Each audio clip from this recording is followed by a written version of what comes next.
السلام عليكم ورحمة الله وبركاته ولا له يوعد سلام الدمان وحن ربينا الله الله جالية الصومالية كنا نورد أمريكا جارهان مقالة سيارة واشنطن ولا ليال ودكتين مالمها وحكان دعاية وطن مظاهرات كالسعودة غربضات السعودة وحججبين السعودة وحبوب كالسعودة ظلميغا وإن لغا هرتغو إن لغا ديديو ولغا ممارمان عدالة إن الراديو haddana sida ay tahay waa inayna dulmi kale inoo geysanin waa inayna burbur aynaan ka qayb qaadanin waa inayna boob ka qayb qaadanin waa inayna dhac ka qayb qaadanin waa inaan la inagu sawirin waxaan aad iyo aad wax looga xumaada ah in ka soo dhex muuqdaan baraha bulshada ama miidiyaha gabdho xijaab qaba ama wiilal qamiisyo qaba oo ka qayb galaya boob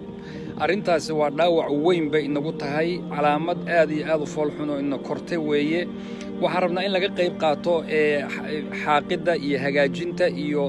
dib u dhiska meel walba in laga qayb qaato muslimku waa inuu u noqdo tusaale dadka kale gaar ahaan waxaan rabaa inaan la hadlo hadda siyaala Washington oo ilaa xalay ay hawshu aad uga socoto iyo magaaladeena waalidiinta waxaan rabaa inay idhaahdo ilmihiina ka warqaba ilmihiina haysta dhalinyarta laga warqabo hawsha la iska waaniyo laga digtoonaado waxay keeni kartaa xabsi dheer inuu wiilkaaga ama gabadhaadu ay galaan waxay keeni kartaa nolosha inay uga dhacaan shay yar oo qaadeen inay noloshoodii dhan ay ku waayaan ay ku lisgareeyaan